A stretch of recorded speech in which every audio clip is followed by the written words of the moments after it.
I love brokering land. I love being in the land business. I'm a sixth generation Floridian. I grew up hoeing orange trees. When I was 13 years old, my dad stuck me in an orange grove hoeing orange trees. And as a Boy Scout, I grew up going camping and being outdoors. And I've just always enjoyed and had a passion for being outdoors. And so I've just always loved land. I went to the University of Florida, majored in citrus in school. I got to Lakeland after I graduated from college.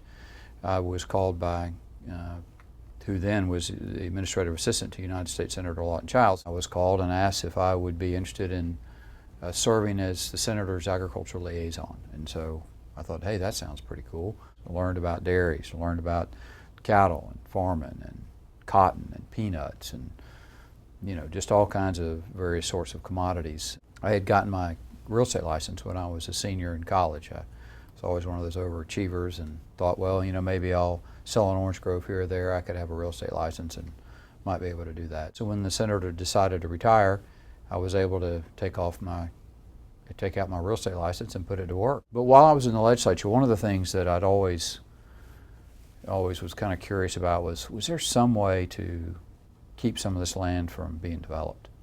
And but when you're in agriculture and you're in real estate, you first and foremost a private property rights advocate. And so I'm an incredibly strong advocate for private property rights, but also being an outdoorsman, I enjoy being outdoors. And so I really didn't want to see every stick of Florida get developed. Florida voters in 1990 passed a constitutional amendment that allocated $300 million a year for Florida Forever, what they call it, or Florida Preservation 2000 it was called at the time.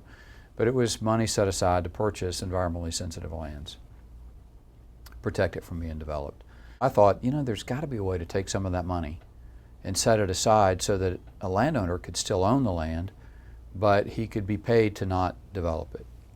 Or I called it Purchase of Development Rights Program. And so I kind of started chewing on that. I wonder if there's a way to pay the landowner not to develop the land, not to put houses on it, keep it in agriculture, keep it in open space somehow.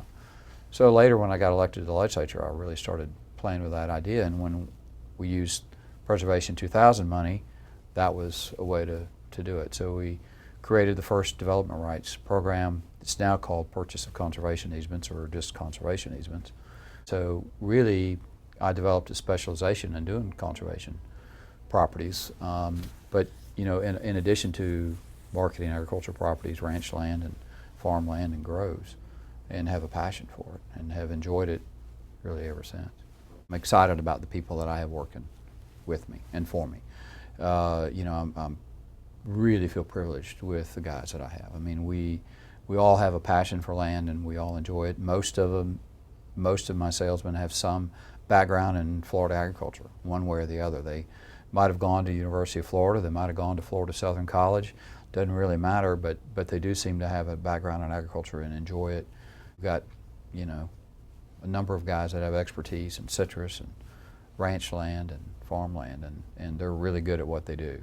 I think they would pick us because they know that we really do understand the market. We understand the properties that we're selling. We know about them. We've walked and lived a lot of what they've walked and lived, so we understand how they're thinking, what they're thinking, oftentimes before they even call us. And then we're aggressive in our marketing because of the things, various things that we do, ways we approach marketing our properties. We really try to be aggressive in presenting our properties. Great Zig Ziglar comment is, stay focused on what your client needs, not on what you need. And if you stay focused on helping your client, you're going to get what you need. So I've always tried to take those things into consideration and really try to offer top-notch service, really understand what it is we're marketing and be able to present it in a way that is very professional, in such a way that people are enticed by what we have. And so I feel very privileged with the staff that I've assembled to help provide that presentation on our properties.